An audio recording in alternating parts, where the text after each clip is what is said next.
Hello, everybody. My name is Amber Marie Barbour, and I'm a psychology major and teaching fellow at Meredith College.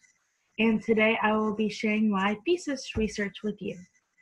My thesis examines the effects of past bullying experiences on intervention in present bullying situations.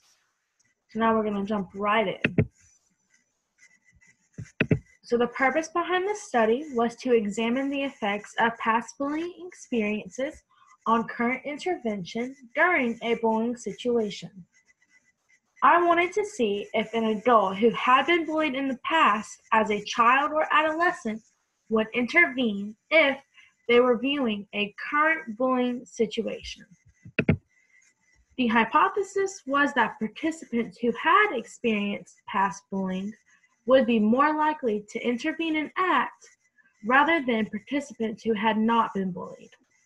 The study used both qualitative and quantitative methods to measure the likelihood of bystander intervention. Before continuing the presentation, I'm going to go ahead and clarify some vocabulary. All of the definitions were pulled from stopbullying.gov. The first word I want to clarify is bullying, which is defined as an unwanted, aggressive behavior among peers and people that involve a real or perceived power imbalance, and the behavior is repeated or has the potential to be repeated over time. Bullying includes physical, emotional, verbal, and sexual harassment. The bullying is pointed out in the image by the red arrow, where we can see one peer push and be aggressive towards another peer. The next word is bystander. And this is someone who witnesses bullying either in person or online. And the bystanders are pointed out by the green arrows, where they can see the bullying happening in the physical current environment. The next word and last word is bystander intervention. And that is where the bystander steps in to stop or decrease the aggressive behavior. And an example of this is if one of the bystanders stepped in and said something like, "Hey, do not push him." So moving on, prior to my hands-on research, I examined the past research that had been done on bullying and bystanders. The first set of researchers I came across was Latine and Darley. They were the first set of researchers that really examined bystander behavior, and due to that extensive research, they developed the 5-step model called a model of the intervention process. The model was used in my quantitative research to see which step was most effective if the participants were bullied or not. So right here we have an illustration of the model. And the first step is notice, and that's where the bystander may or may not notice the situation. The second step is emergency, and that's where the bystander may or may not interpret the situation as an emergency.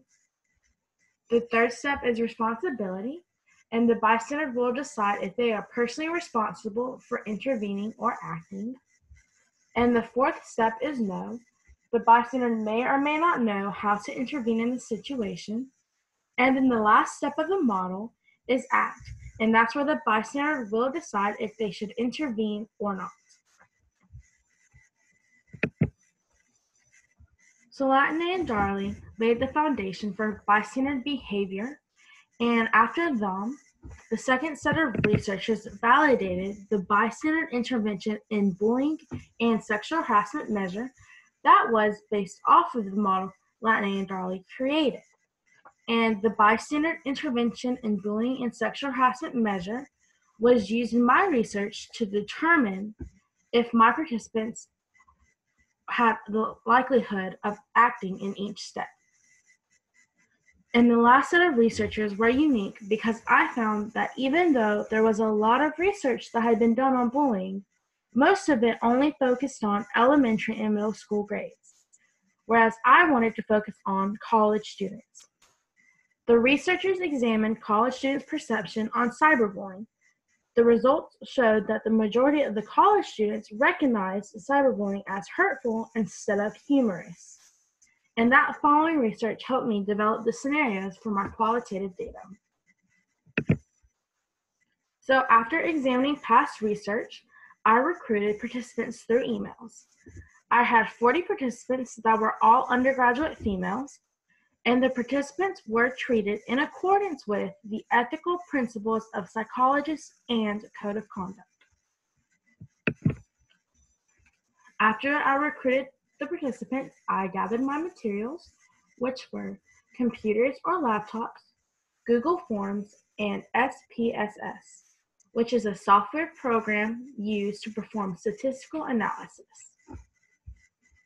So after participants were recruited and materials were gathered, participants were sent a Google survey through their emails, and participants completed the survey in their own environment at their own time. Once they opened the survey link, they were presented with consent forms, and by clicking to the next page and starting the survey, they were giving their informed consent. The survey had 3 parts. The first part was qualitative. It involved participants describing how they would respond to 3 different bullying scenarios. The second part was the quantitative bystander intervention, bullying and sexual harassment measure, where participants rated their different responses about bullying. And then the third part asked a few questions pertaining to the participants' past bullying experiences. The survey took approximately 10 minutes to complete, and the participants were debriefed at the end. I am now going to go ahead and read the bullying scenarios each participant received. I did give a warning to participants that these scenarios may be triggering if they had been in similar situations. So the same warning goes for you. They were given the option to skip the scenarios if needed, and you can also fast forward the video. So here we go. The first scenario reads, before your history class, one of your friends who sits beside you calls another classmate a slut. The second scenario reads, while studying with friends in the lower level of the library, you see a student, student A, across the room stick her foot out to trip another student, student B. The other student falls on the floor and drops her stuff. Student A just laughs at student B. In the third scenario, while scrolling through Instagram, you see a picture of one of your classmates. You click to view the comments, and someone else from school commented, "Wow, I never thought you could look any uglier than you do in person." Each of the unique scenarios were created differently to prompt different thoughts and actions about the scenario's environment and the factors that were in each scenario. So scenario 1 is different because the bullying in the situation, scenario 1 is different because the bully in the situation was the participant's friend, whereas in the other 2 scenarios, the participant does not have an intimate relationship with the other bullies. Scenario 1 also involves face-to-face verbal bullying. Scenario 2, however, is a little similar because the bullying happens face-to-face, but the type is a little more physical and aggressive. And the third scenario is different because it involves bullying in an online format. So now I'm going to go ahead and go over the coding scheme I created for the responses that each participant crafted for each scenario. A direct intervention code was given when the participant intervenes via bully. For example, a participant wrote the response to scenario 2. I would respond by confronting the individual who tried to trip someone. This is really dangerous and very petty. That response received the direct intervention code because the participant is going to address and confront the bully. An indirect intervention code is given when the participant intervened via the victim or another party. An example is from this participant who wrote the response to scenario 3. I would probably report the comment to Instagram for bullying and comment something nice on the picture. The response was coded as indirect because the participant decides to report to Instagram, which is another party, and also make a comment towards the victim. That participant is not directly addressing the bully. The third code is a both intervention code, and that's given when the participant intervenes via the bully and victim or third party. Here's an example. A participant wrote the response to scenario 1. I would feel bad for the student called slut. I would tell my friend, which would have been the bully, that the statement was unkind, and then I would speak to the bullied victim and be sure they are all right. The response was coded as both because the participant responded by taking action to the bully and then also the victim. And then the fourth code is a circumstantial intervention code, and that's given when a participant goes outside the parameters of the scenario and identifies possible outcomes or other solutions. An example of this is where the participant wrote this response to scenario 3. I would see what the other comments say and if anyone had liked the comment. I know people who will comment this as a joke under another person who might be their sibling or best friend. This was coded as circumstantial just because the participant didn't necessarily address any of the parties, and they also just wanted to see what the other factors were in the situation. And then the last code is a no intervention code, and this is given when the participant does not intervene. For example, a participant wrote this response to scenario 2. If I didn't know the students, honestly, I would probably stay where I was and not do anything.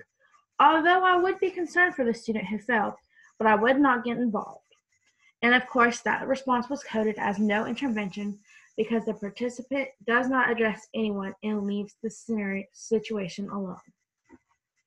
After coding all the responses, I gathered my results, but if I found a response to the scenarios that I was unsure of as far as the coding scheme, I would discuss it with my faculty advisor before coming to a decision. And so now we'll be moving on to the results. In the first several slides, we're going to discuss the qualitative results from the scenarios, and then we'll discuss the quantitative measure results. The table right here presents the overall responses for all 3 scenarios. Interestingly, the preferred intervention strategy varied from each bullying scenario. Thus, the circumstances of each situation heavily influence participants' responses.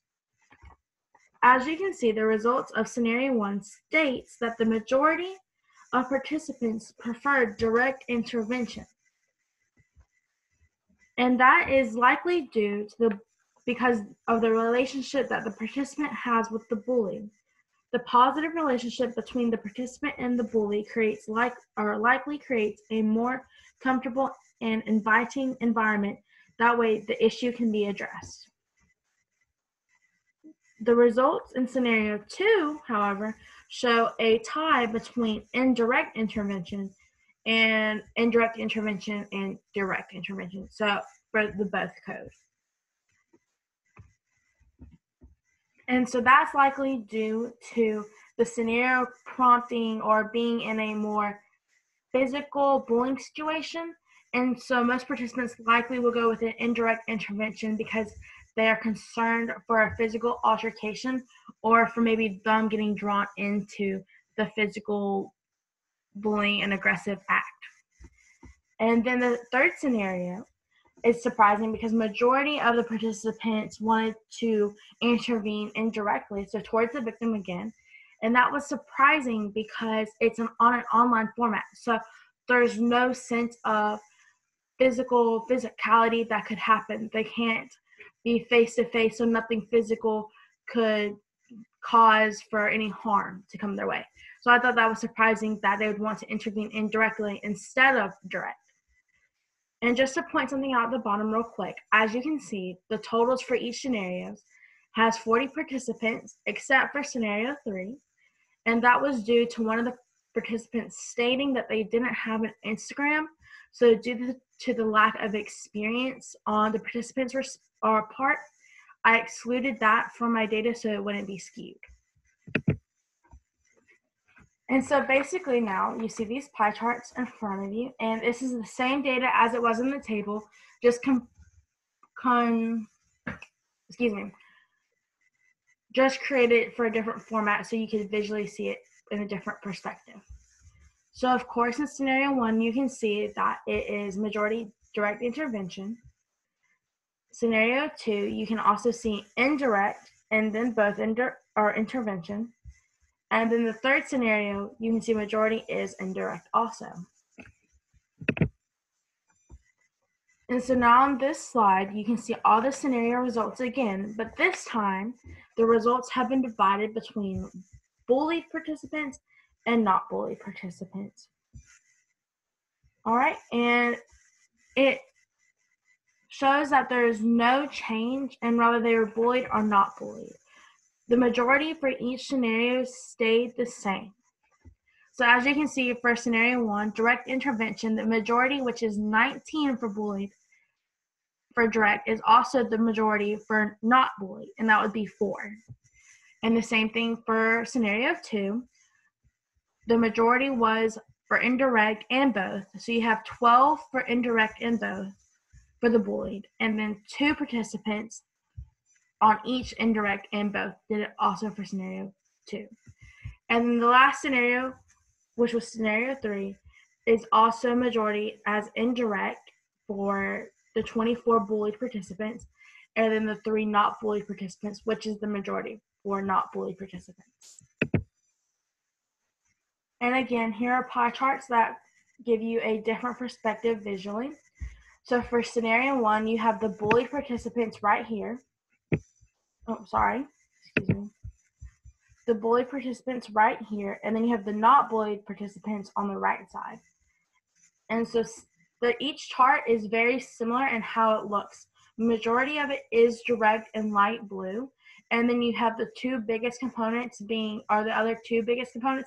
circumstantial in both intervention.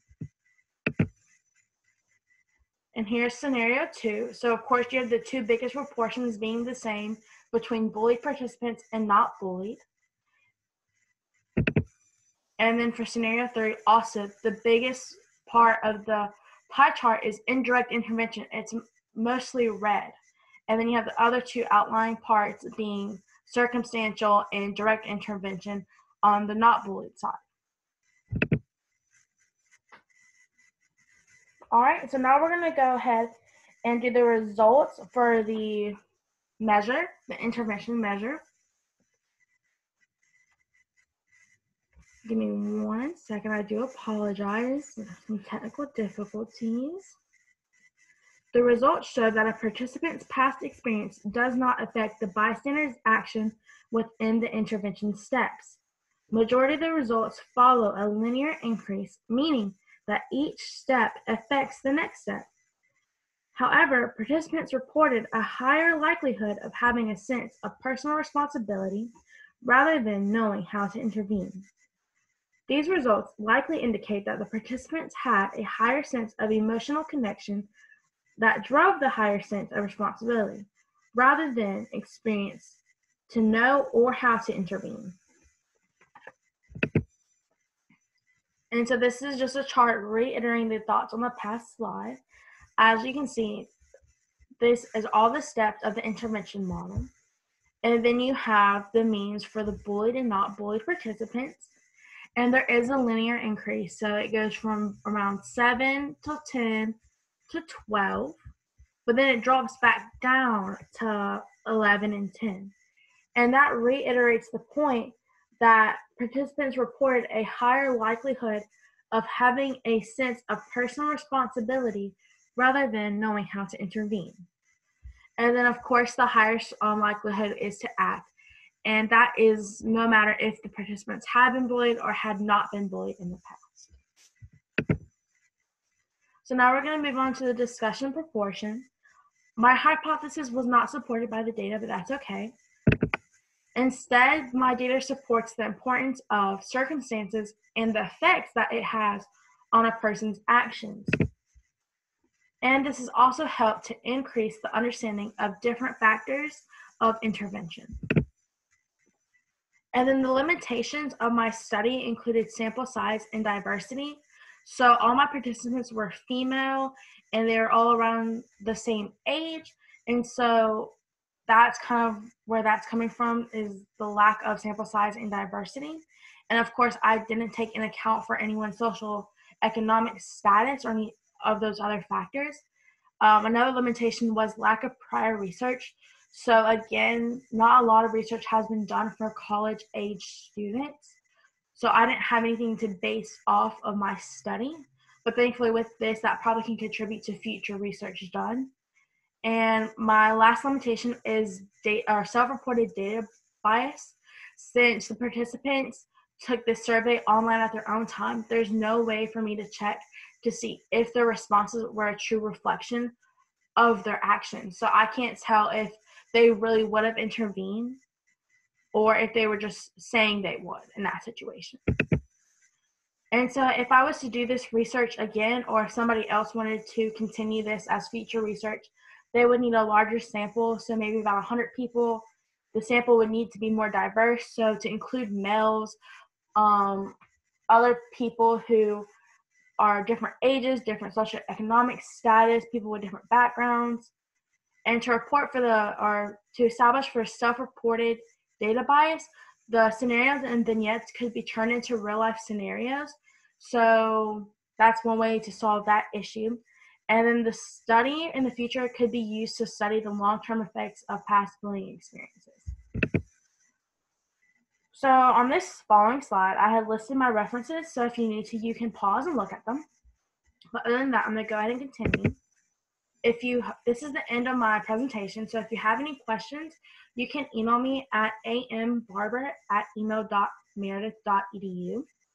And just leave the subject of the email as CSA presentation questions, and I will hopefully get back to you between 24 and 48 hours. And I just want to thank you guys for tuning into this video and listening to my research. I spent a lot of time on it and a lot of hard work, and I really do appreciate your time and to letting me explain it to you. Thank you again.